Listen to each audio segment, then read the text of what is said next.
Our first guest is on a mission to showcase that Jamaicans are, in every sense, little but talawa.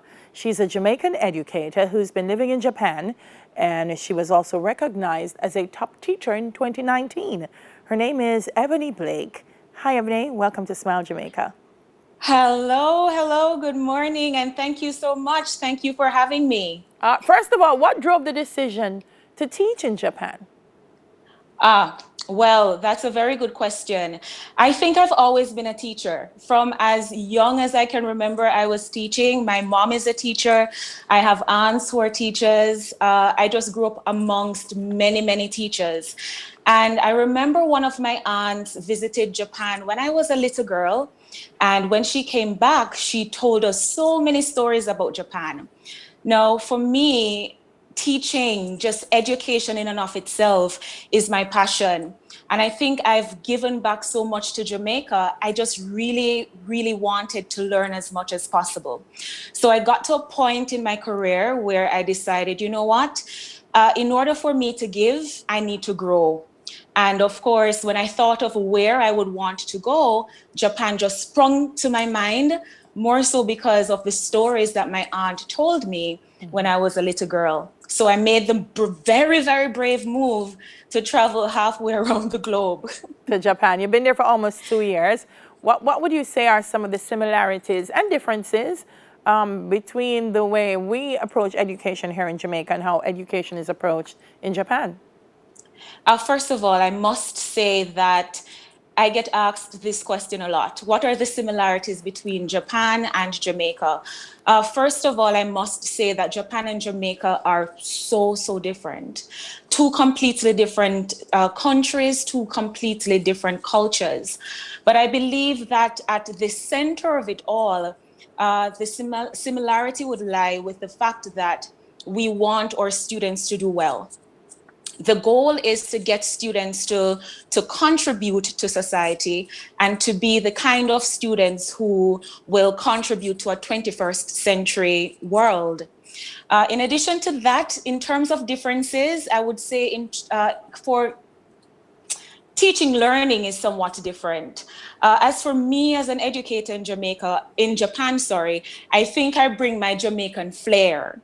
So it was, I think, new for some of the students having this very vivacious teacher coming in saying, hey, don't just listen to me, I want to hear from you. Bringing this sort of student-centered culture to the classroom, I think, is the difference that I bring. Mm-hmm. And that's my little Jamaican addition to the Japanese classroom, the ja. You love performing arts, and as you said, you tend to incorporate that in the classroom. Yes. Can you give us an idea of how you do that, and how does that work in Japan? Well, when I was in Jamaica, I utilized drama a whole lot. Now, coming to Japan, of course, there is the language barrier. So I remember when I was in Jamaica, I would use Creole sometimes. I can't use Creole here, at least not to the extent that I would use it in Jamaica. So for example, we're looking at English proverbs. I always try to see if I can integrate that Jamaican-ness in my lessons. So I can tell you about a lesson I was doing. After having the students looking at some English proverbs, I had them share Japanese proverbs in Japanese.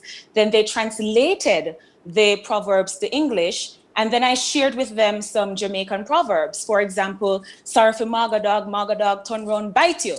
And I remember when I said that, and each time I speak a little bit of Creole in class, the students would laugh or they say cute. So cute.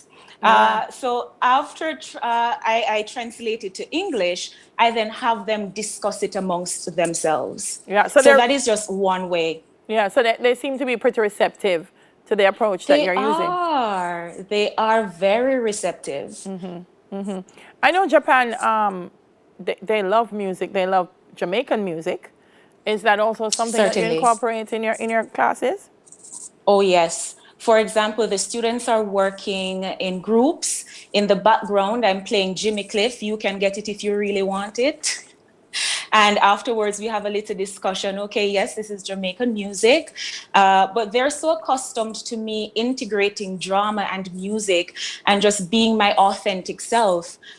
They're really receptive because, for one, it's a novel experience for them. It's not every day that you meet a Jamaican. And you mentioned music. Music is, of course, or at least Jamaican music is very popular. Uh, Up to yesterday, I went to the guitar club. I was on the guitar playing Bob Marley, Redemption song. Some students said, I listen, Bob Marley, Bob Marley. So it's quite exciting. Yes, yes. Um, Now with COVID-19, have there been many changes to the way education happens in Japan? And if so, how are you coping with that? Well, we're at the stage now where, we must wear our masks. About March, thereabout, we had a state of emergency. Well, not a state of emergency in March, but schools were closed. And subsequent to that, there was a state of emergency. That means we had to stay home and adopt an online version of the classroom. That was somewhat challenging because not many schools were equipped for that sort of learning. Afterwards, we had to go back. School was opened on a phased basis.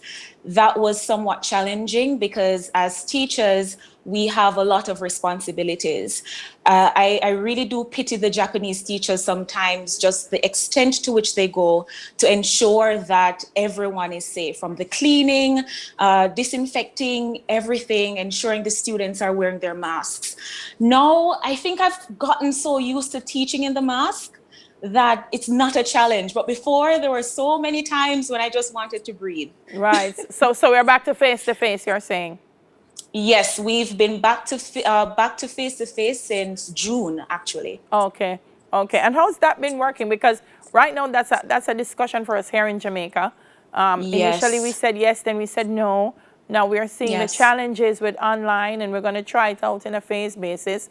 Um, from yes. your experience, what are some of the things that you think we should make note of as we try to return to face to face? Discipline and consistency. You must be consistent. The level of discipline that I see, and just the overall work ethic that I see so many of the teachers here demonstrate, it's completely admirable. The teachers go above and beyond. When you read about reports where, and this doesn't really apply to me, but certainly to some of my coworkers, leaving work at 8 p.m. because they have so many additional responsibilities. You do not have an off day. You do not have a point where you can say, I am tired of this. You do not have a day where you can say, I don't feel like wiping down the desks or cleaning the knobs. You have to be consistent. It has to be so regimented. There is no off day. In addition to that, everyone must see this as their responsibility. From the administrators down to the students and, of course, other stakeholders, they must recognize that in order for face-to-face to work, we have to be dedicated, we have to be super disciplined, and we have to be consistent. You have received awards, this says several times, as a top teacher. Tell me about that. Ah, yes. Well, actually, in my first year, I worked with a company that has several English schools right across Japan. There are hundreds of teachers. And I remember when I first started, other persons started saying to me, you're the Jamaican. We've never had a Jamaican before. So I decided, listen, as a Jamaican, I am going to ensure that you know who Jamaicans really are. And I really gave it my best. It was the sort of school where students could actually select their teachers. And I think in the beginning, many students, Japanese students, selected me out of curiosity. I've never met a Jamaican before. Do Jamaicans speak English? And once they started having lessons with me as the educator that I am, I ensured that the lessons were relevant to them. They were not only taught textbook English, but English that's functional. I made the classes as lively, as engaging and interactive as possible. And as a result of that, I believe my hard work was recognized. Wonderful. You can look out for Ebony's contributions in the Gleaner on Facebook. She has a page, Sunglasses and Shades. So that's one of the ways you can keep in touch with her. All right, Ebony, thank you so much for speaking with us. Keep and safe. Thank you so much for having me. Arigatou gozaimashita.